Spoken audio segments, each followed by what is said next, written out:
তো তোমরা কারা, কারা মনে করো যে একটা মেয়ে পারে না এমন কোনো কাজ আছে? আমি কিন্তু একদমই মনে করি না। আমি মনে করি একটা মেয়ে পারে না এমন কোনো কাজ নেই। কারণ মেয়েরাই পারে একমাত্র জুতো সেলাই থেকে চণ্ডীপাঠ। আমি আমার নিজের জীবন দিয়ে বুঝতে পেরেছি। আজ থেকে যখন ২৩ বছর আগে আমি বিয়ে করেছিলাম, আমি কিচ্ছু পারতাম না। বিশ্বাস করবে? ১ কাপ চা করেও খেতে পারতাম না। আজকের আমি সেই ৩০-৪০ জনের রান্না অনায়াসে করতে পারি। বাড়িতে গেস্ট আসলে কিভাবে আপ্যায়ন করব সবার আগে আমি এগিয়ে যাই। বাড়িতে আজকে রান্না কি হবে, সেটা কি করতে হবে সবার আগে আমি এগিয়ে যাই।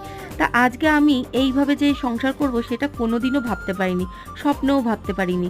তারপরে যখন সন্তান হলো, সন্তান হওয়ার পর কিভাবে ত্যাগ স্বীকার করে সন্তানকে বড় করতে হয়, সন্তানের বায়নাটা কিভাবে মকুব করতে হয়, কিভাবে শিখাতে হয় সন্তানকে সবকিছু, কিভাবে শিখে গেছি নিজেই সেটাই বুঝতে পারি না। আমার সাথে তোমরাও যদি একমত হও অবশ্যই কিন্তু আমাকে কমেন্ট বক্সে জানিও। যাই হোক, তোমাদের সাথে কথা বলতে, বলতে আমি কিন্তু তৈরি হয়ে গেলাম। চলো এবার বেরোই। আর তোমরা ততক্ষণে চ্যানেলটাকে সাবস্ক্রাইব করে দাও। বাই।